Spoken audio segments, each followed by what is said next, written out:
Good morning, everyone. Sunday, August 10th. We're doing something we haven't done in a while on here, and that is having a morning chooch. And I dancing around here. I had the stereo on this music loud. I probably thought I maybe woke Jen up this morning, but she said no. You were already awake, so here we are having our coffee and our morning chooch to give a little encouragement. Good days on the rancho. We're getting a lot of stuff done, and I woke up this morning and I did get an email on the Murphy channel. Somebody's like, "It looks like you're moving pretty slow over there on that remodel," and I'm practically fucking killing myself. Bathroom, can you believe that? So better go whack them. We are getting closer and closer on being done. So today, Bobby's going to come over in about an hour. We're going to roll down to the Home Creepo. I got to pick up some more wallboard, and I hope we really make significant progress. But we had a little bit of a setback yesterday using that metal stool, that little step ladder I stand on, and it's lost a little rubber suction cups on the bottom of it. So what happened, it cracked a little bit of the mortar on the side there. So I got to pick up some mortar and repair that up today, and that's going to kind of suck ass to have to do that again, but gotta do it, but it's, how I'm kind of a perfectionist, like that one piece I'm not real happy about that's up there with the niches and stuff. That thing has got to come out and be redone again. Anyway, enough shop bullshit talk this morning. We're here to give a lift up and some encouragement, especially to some of the girls out there that are in the midst of their transitions. And we know Ricky and Shay have started an exercise program and the Fat Tranny Challenge. I'm not saying I'm a trendsetter, but if you can start that kind of trend, that's a good thing. So you're very proud of the girls, aren't you? Yes, I am. I've been watching every day. I might not be commenting all the time, but I'm watching every day and putting a thumbs up. It's not easy, when you have significant weight issues to deal with. It's very easy to get discouraged sometimes and just say to yourself, what the hell's the point? You've got the McDonald's a couple blocks away, and who really cares in life? But in the long run, even if you move 1/3 of the way towards your goal, where you can start to see real visible results, then you get that reinforcing sort of thing going that you're accomplishing. Imagine, and I'm not even lying, that when you go to McDonald's, you're eating poison. Are you lying? Huh? Okay. I don't want to go into details, but you're eating poison. So who wants to eat poison? The ergo, who wants to go to McDonald's? So you make everything a habit. Humans are habit-forming individuals. Back up. Did you ergo? I'm ergo, yeah. Ergo. I didn't know you knew Latin. Cheers. Santa Maria. Always surprises me on here. McDonald's is poison, ergo you go to McDonald's and you're not eating that food. Smart chick, and with this massive brain power here on the rancho. But Jen speaks the truth. It's very difficult when you have a lot of forces that are like magnets that draw you to fast food places, or people do behavior around you that's counterproductive to what you're trying to do. But one way you can look at that is there's something extra good and reinforcing and character building if you can look in the face of those temptations and just roll forward. When you go to bed at night and your head hits the pillow, you're going to be so proud of yourself that you were able to just push that stuff aside and show that strength and will of character. And it's tremendous. And that gets in your brain. And it's not many things in life that you get that kind of immediacy of feedback on a daily basis. But I'll tell you, that's a feel-good feeling.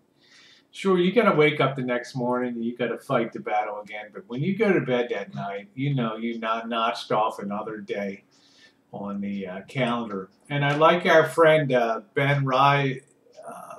he's a subscriber to been on my channel. I know he's been on your stuff too. And Ben said you've got to think about stuff as lifestyle change. You can't even think about being on a diet, right? Because when you think about being on a diet, you're thinking about things that you're doing without depriving yourself of. Whereas if you think of changing your diet for lifestyle sort of change, then those changes become longer and longer term. Like I know for us, we never go fast food. I mean, we never ever hit a fast food joint. Once a month, maybe a milkshake from Jack in the Box. Does taste good, doesn't it? And The thing is, habits. You let go of your old habits, and you know how you get new habits, like exercising regularly? You do it 7 times.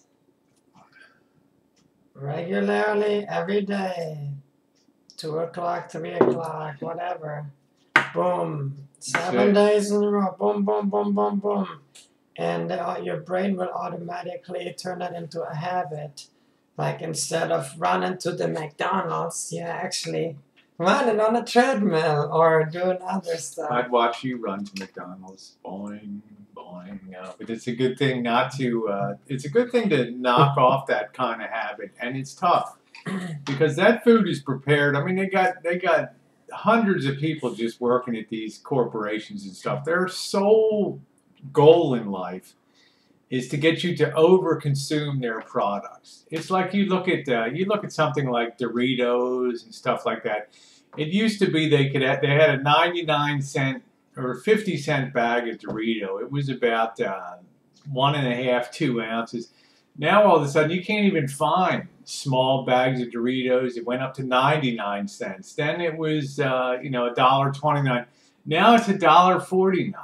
Okay, and it's a big bag. It's like 550, 600 calories a serving. The same thing with soda. How many people drink 12-ounce cans of soda? Everything's just upsized, 16 ounce. Now they have the 22 ounces, pretty much the industry standard. So everything's designed for the overconsumption of the product, the dollar menu, and all those types of things at McDonald's. People are working hard to get you to overconsume their products because their goal is not your health. Their goal is the bottom line of the company. The more you buy, the more profitable they are. They are also adding into the fast food, most fast food chains, they will add artificial flavors that are addictive and make you want more, will make you crave this food more. And yeah, you go to McDonald's. I'll give you an example. I went to McDonald's 5 or 6 years ago with a friend, and we had breakfast. Oh yeah. I was still not satisfied after eating all the stuff I ate, but we took the chart with the calories, and I had 1,850 calories. And you were still hungry. And I was still hungry, Yeah. and my diet is supposed to be like 1,400 calories a day, and thought, uh-oh, now I gotta go bulimic, like vomit in a toilet or something. Oh my God. Because I already ate for a day and a half in one meal. But when you think about the difference between fast food eating and then you think about like a restaurant or a Dell's, a place that we go, the difference is like night and day. The goal of McDonald's is to drive down the cost of supplies as low as it can possibly be. That means I'm not saying anything about the meat quality of McDonald's, but I am going to say that the incentive is there to lower the cost as much as possible, which means over time to gravitate towards the cheapest supply chain that you can get. But when you go in for fine dining, like a restaurant, something, the thing is opposite. Their incentive is to give you sort of the best quality that they can do within their price range. Like if we get 100% Angus beef burger, if we're going to get like hamburgers or something like that. But we know we get that to McDonald's or that Burger King, burger, it ain't gonna be 100% Angus beef, and that's the difference between it. That's why, a lot of people comment, "You guys eat out all the time over there. Do you ever eat at home?" And of course we do, but we worry about what we eat and what we consume. Especially Jen, being on MS, she doesn't need all the extra weird chemicals and stuff flying around her body and all that. But this is a way to encourage today and give an uplift and say, we're watching you, you watch us, we're watching you, and we talk about you guys, we talk about all of our sisters and our brothers out there and all the guys that are supportive, and we love you all for that. And quit drinking soda pop and drink water instead. That's what you do, you drink water. I'm serious, if you want to lose weight, you will drink a lot of water and you will be amazed how quick you can drop weight. Quit drinking that poisonous diet soda pop. Yeah, a good thing to stop, especially if you're on dieting and all that. All those things are sort of designed to have triggers and stuff like that. It's pretty weird in this country that our #1 consumed beverage is soda in the United States, and it speaks volumes. And I work in a medical clinic, and 16 years ago, when I started out in clinical medicine, we never saw near the amount of diabetes in young kids and kids with just totally rotten teeth in their heads from not flossing and brushing and stuff like that. And one of the things when we do the health assessments, one of the things that a lot of these kids have in common is a high intake of sodas for breakfast. And the first thing you do in the morning is grab a 22-ounce Coke in the morning and a couple Krispy Kreme donuts and all that crap. And then an hour later, you're hungry. "Mom, what's for breakfast today?" "Oh, I guess I'll make you up some pancakes," or "Oh, here's some sugar cereal for you this morning." Before you know it, by the time the day's done, you've consumed about a pound of sugar that day. So also cooking, when you cook stuff, try to avoid fried stuff and don't use grease. Don't use all that Pam spray. That's all bad stuff. You want to live healthy? Do what we do. Get a grill, a barbecue, get a nice lean piece of tri-tip, marinate it for a few hours in a bag with all the goodies. Good for several days of good quality eating. And then barbecue that. It's grease-free, no salt on there, no sodium. And yeah, it's a good point. We never eat anything. We never have fried food here. Never, ever.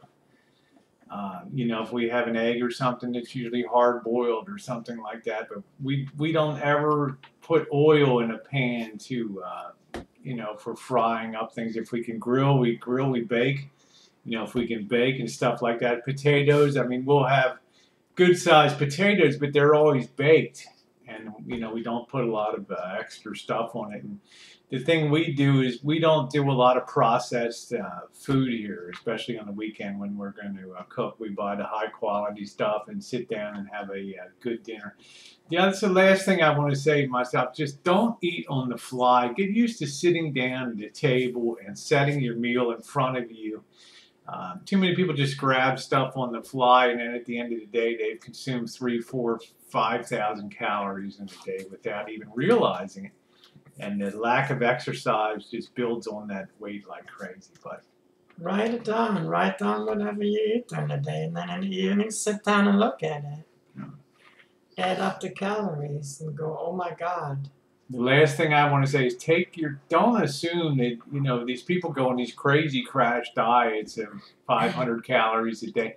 They're disasters because your body metabolism suddenly thinks that you're stranded on a desert island and it goes into preservation mode.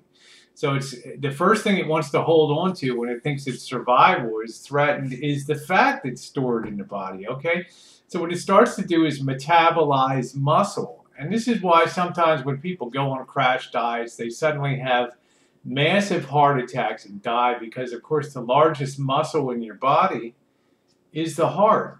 And when you go into that crash starvation mode and you trigger that survival mode, your body holds onto that fat like nobody's business, and it's perfectly happy to start metabolizing or burning up muscle to produce energy. And before you know it, you get into cardiac arrest and those type of things. Crash diets are to be avoided. Put your 1,500 calorie a day limit or something like that, like T-Girl Kitty mentioned, 1,500 calories a day. And she's guaranteed you'll lose weight, and she is no doubt correct. If you can do 1,000 and stick to that, but you do need some basic nutrition. Unhealthy. Yeah. So what you want to do is avoid triggering that mode. The best thing you can do is pump up the exercise to deal with those marginal calories, because not only will you eat and feel like you ate, but you'll be exercising, which is double burning through that. You can walk 3-4 blocks and then start walking faster. Yep. And get a really nice cardio workout. Yeah, don't get discouraged. Well, I couldn't even get all the way around the block. Yeah, but at least you started.